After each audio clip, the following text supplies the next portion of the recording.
So when you go solar, you have a way to get out of that arranged marriage. You have control and you have peace of mind knowing what your bill is going to be. So it's been on fire. 2020 is actually the biggest year for solar. So if solar is doing well, people are spending, companies are spending on ads, and that's where we come into play. We know which ads work. We know we have a smorgasbord of different leads. We have real-time exclusive leads. We have age leads. We have shared leads. We have live transfers. We have survey leads. We have everything that kind of fits that palette. So solar has been phenomenal. We're really excited and fortunate to be in this industry right now.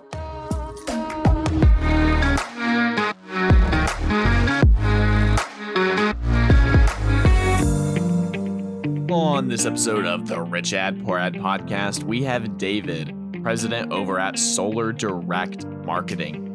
On this episode, David's going to dive into how the solar industry is solving present-day problems in the energy race, how to source leads to the top companies in the United States, how to test leads and then ramp up those leads to achieve more success, and lastly, how campaigns in the solar industry differ from state to state. This is going to be a really interesting episode, y'all, so sit back, relax, and enjoy the show. Welcome to another episode of the Rich Ad Poor Ad podcast. This is your host, Zach Johnson, and today we are talking about lead gen to the tune of $50,000 to $75,000 a day in spend, specifically in the solar industry. Today's guest is David Stodolak, the president of SolarDirect Marketing and managing partner of Encompass Leads. David and I met at Geek Out events just a few weeks ago. We're doing a little Geek Week session here. We had some amazing, really some of the best media buyers in the world, I think, go to that event. But since 2017, SolarDirect has been one of the top lead generators in the nation, servicing 7 of the top 10 solar companies in the U.S. And their leads have generated over $100 million in signed contracts. So without further ado, David, welcome to the show. Great to be here. I really appreciate it. I'm looking forward to a great show. Yeah, man. So tell everybody a little bit about what's going on in the world of solar marketing and lead gen. Yeah, well, solar's been super, super hot the last few years. The new administration has only helped things. What they've done is they have extended tax credits for another 2 years to the tune of 26% by the federal government. So the beauty of it is that obviously the government is in favor of it and has this legislation that's going to help give tax credits. People are going to take advantage of it. So pretty much solar's been on fire. COVID, it took the wind out the sails for a few weeks back in March, early April, but it came back strong. And if you recall, back in April and May, you saw the stock market was getting crushed, but you saw the stocks of Home Depot, Lowe's, all going up. Everybody was spending their time at Lowe's, Home Depot, home improvement campaign projects and stuff like that. And they were also looking to save money on their electric bill. People wanted to take more control over their energy, and they started to look into solar. And then what happened in Texas recently with the whole issue with the climate change and people losing electricity, this a lot of snow over there. People also that had solar energy, had solar panels plus the battery backup system, they were able to keep electricity on. So there's a lot of favorable things in favor of solar right now that are helping propel it, and people are clicking on ads. People see the ads on Facebook, on native, on YouTube. They're clicking on it. They want to take control of their electricity. I always say, when you buy a home or wherever you live, you're kind of married to your electric company, right? It's like it's an arranged marriage that you didn't agree to. You're forced to pay X amount per month, and every month you don't know what your bill is going to be. It's like a surprise. So when you go solar, you have a way to get out of that arranged marriage. You have control and you have peace of mind knowing what your bill is going to be. So it's been on fire. 2020 is actually the biggest year for solar. So if solar is doing well, people are spending, companies are spending on ads, and that's where we come into play. We know which ads work. We know we have a smorgasbord of different leads. We have real-time exclusive leads. We have age leads. We have shared leads. We have live transfers. We have survey leads. We have everything that kind of fits that palette. So solar has been phenomenal. We're really excited and fortunate to be in this industry right now. You got all the leads, all the kinds of leads anybody would ever want. Now, playing in solar, you got to have some pretty deep pockets to play. I mean, it's not I mean, it's a pretty high ticket product. So you really got to know your numbers when scaling up those campaigns, or at least the brands do, not so much on the lead gen side, but well, cool. So let's get into it, man. Break down this rich ad for us. What's working right now in the world of solar lead gen?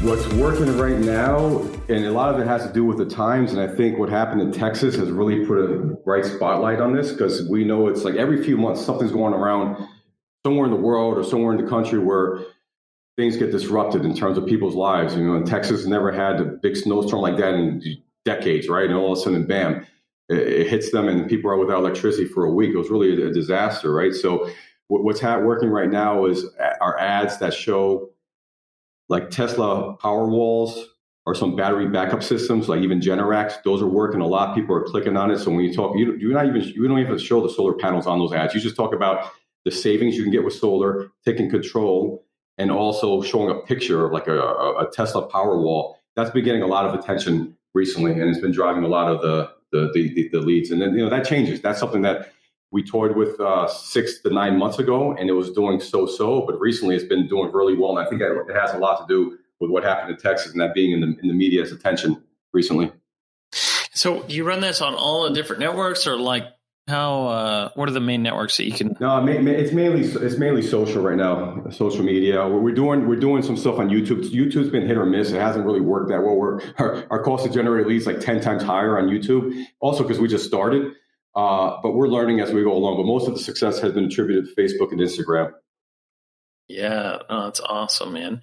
And so, how does it work with your team there internally? And walk us through a little bit about how you go about selling these leads to these top 7 of the 10 solar companies in the U.S. Yep, I'll take a little bit of a step back. So I'll tell you how I got into this because it's all related. So I have a big call center background. I've run call centers since 2005, and a lot of the people from the call center world I know, it seems like they tend to move into what the next hot thing is. So a lot of them started getting into solar back in 2015, 2016, including myself. I had a team virtually setting appointments around 2016, and then a couple of people I used to work with me, they got into solar call centers and they needed leads. So that's the beauty of what we do, is that we're not just a lead vendor. We've been in call centers. I've been on the phone. You know, I've been on the phone for many years, so I know what it's like for an agent to talk to a crappy lead. So we know that because of that, we understand the in-depth of what's going on within the call center. And truthfully, truth be told, I don't really think there's such a thing as a crappy lead unless it's a fraudulent lead, because we have leads that, you know, you can pick up for, you know, 20, 30 cents that work. It's all a numbers game at the end of the day. But because of my background and having such an extensive call center background and always treating people well and people trusting me, that's how I got into the lead gen world. People would start asking me for leads, and then I just started getting to the bottom of the funnel. You know, we started off setting appointments, and we were pretty much brokering deals, and we had affiliates generating towards us, and then we started doing things internally. So to answer your question, what we have is we have an internal media team that they spend money on Facebook and Instagram daily, on YouTube as well. And we have affiliates that drive traffic to our landing pages as well. And then a lot of the business grew really through my relationships. I just happen to have some very good relationships in the call center space. And then one thing leads to another. You do the right thing by one company, you get referrals, and then it just takes on a life of its own. And interestingly, one of my best clients, who was at a top 10 solar company, was one of my doing a lot of volume with us. He wound up leaving, going somewhere else to a software company, and he's referred me a ton of clients because he had such success with me. You know, so it's really come down to doing the right thing, really understanding your customer, your advertiser, what are their pain points, and from being in call centers, I understand the pain points. I understand when you don't have leads for your reps to call on. It's the worst thing in the world. I understand when they're calling on beat up stuff. You know, the morale is down, but when they get a nice, you know, some nice exclusive leads or a nice list, it's like a shot in the arm, right? And it just takes them off to the next level. So we have a very good understanding of both sides of the equation, you know, from the buy side to the sell side. And I think that's what really separates us from a lot of other people in the industry. Mm-hmm. Yeah, that's awesome, man. Well, congrats on the success so far. This episode is brought to you by Funnel Dash's Ad Card, the only charge card exclusively for your digital ad spend. And if you're an ad agency that manages 7 or even 8 figures a year in media and ad spend for your clients, and you're looking to double your profits over the next 6 to 12 months, then check out Ad Card. See, the typical agency model is this. You charge 10% of your spend, and you make 10 to 20% margin at the end of the day. So that's really 1 to 2% of your client's spend that is profit in your business. The easiest way to double that is to really find a way to earn in that 1 to 2% cash back of the card that is on file of your client's ad account. And before Ad Card, what you had to do was invoice all your clients for their ad spend up front, which is really difficult on a cash flow basis and very difficult ask. And then you had to put the card on your own Amex or whatever card of choice to get that level of value back into your business. With Ad Card, it's entirely different and streamlined. You simply get your clients on Ad Card and make yourself the agency of record, and you'll get the cash back as long as you're managing the ad spend. It's a great way to double your profit without doing any additional work. Check it out at funneldash.com. What is something that's totally bombed? I want to hear about your poor ad. What's something that you're ashamed to talk about here?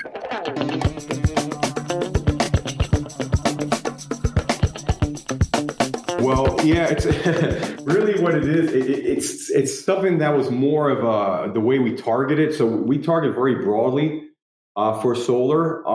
We have done some things where we try to micro target. It just doesn't work. It's a disaster when that happens. But going back to that, we had ads that were working very well, a good cost per lead for where we show pictures of a family holding a check for a rebate. And a lot of states give rebates for solar. The government gives a rebate, a tax credit as well if you qualify. So anyway, we had them with a check of a certain dollar amount, and then you have a house with panels in the background. That was working very, very well.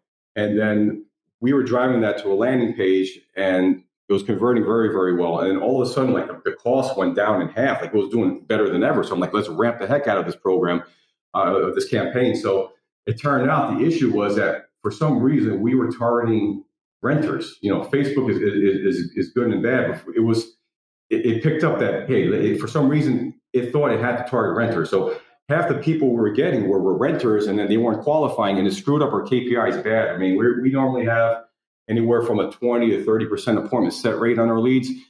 Our costs went down big time, which was great, but the conversions went to crap. They went to 5-7%. So, we didn't catch this for 3 to 5 days. And I had to pretty much just refund for those leads. So that sucked because we kind of, it was more of a landing page issue. We didn't put a filter there to net out those renters. So that was something where the ad wasn't horrible. It was more of a good ad. It's just the way we weren't filtering them out so bad, so well as we should have. And that's what caused all these issues on the back end. Do you own a home? Right, exactly. Well, this is what it is on the landing page. Yes, are you a homeowner, right? But then what happened was there was something where they're supposed to click when they hit no. There was something in the back end of the landing page that didn't cause those people to be filtered out, so they were coming through regardless. So we put some safety checks in place to prevent that from happening again. But that cost us a lot of money. I mean, it wasn't the best thing to communicate to our clients, but they understood it. I mean, we did the right thing. We didn't charge them for that, but we took our loss and we moved on. What was the loss? How much did you lose on that deal? It wasn't horrific. Maybe $8 to $12,000, somewhere in that range. All right. But the good thing is, though, what we're going to do because of that, there are some rent-to-own offers out there because we still get renters. We're targeting broadly. For every 100 leads, we're probably getting anywhere from 10 to 15 renters, and right now they're just falling to the floor. But there are rent-to-own campaigns that we can send those leads over to. I love that strategy, right? Like if you're running solar, downsell into the rent-to-own. That's great.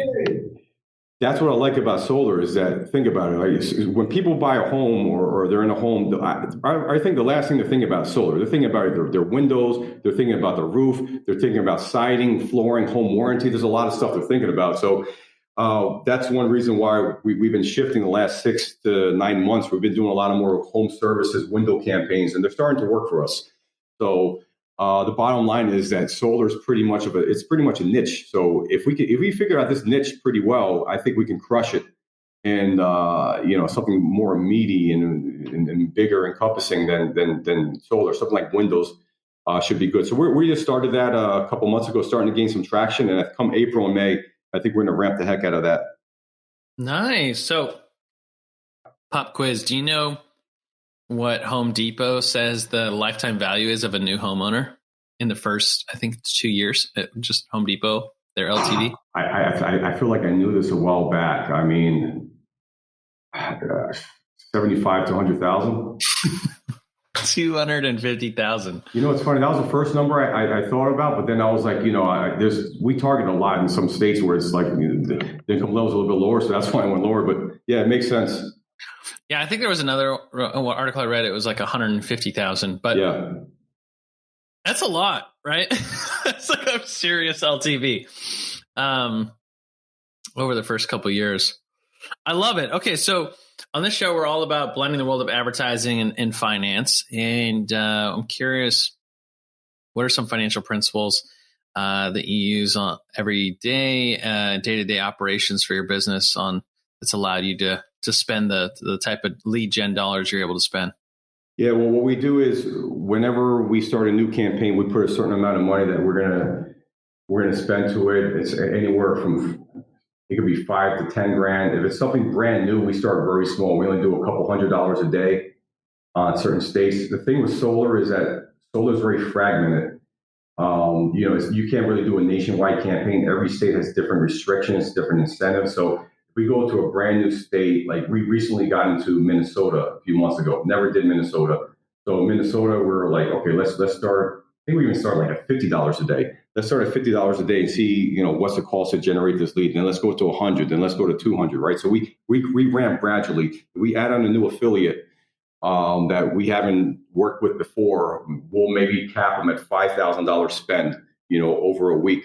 Give them like $1,000 a day to see what they can do. And off of $5,000, we'll know if it works. If they can hit our targeted appointment set rates, somewhere between 20 or 30%, then what we'll do is we'll double it. We'll go from $5,000 to $10,000 the next time to make sure it wasn't a fluke. If that works, then we'll go to $15,000. And if that works, then we'll go unlimited, or, I can't really say unlimited, but I mean, the most we've ever been able to do with a certain affiliate is maybe like, 20 to 30 grand. So we try to get them up to that level. There's not many people that can do that. It's very difficult, but we pretty much ramp slowly. We start slow and then we ramp gradually. And once we know it's working, then it's off to the races. It's like that with certain states. We have a state that's hitting really hard and we have an advertiser that has the appetite. We'll go ahead and ramp the heck out of it, and just keep it working. Because at the end of the day, all the solar is growing so fast right now, and they have big call centers, these advertisers, and they want to keep feeding these people and keep them happy.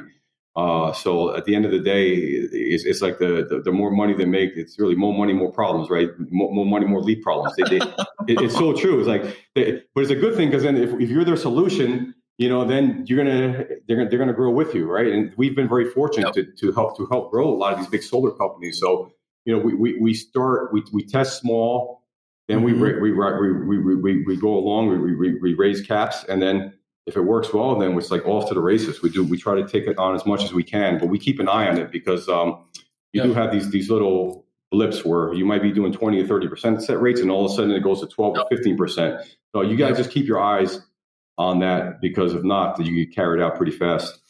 Yep. Yeah. Okay. So how many affiliates do you work with at a given time? It varies. I mean, it's usually 10 to 15, but truth be told, it's like 3 to 5. They're the main heavy hitters out there. And how long do you work with these affiliates? I mean, you've been working with them for a long time, or? Yeah. I mean, some of them several years.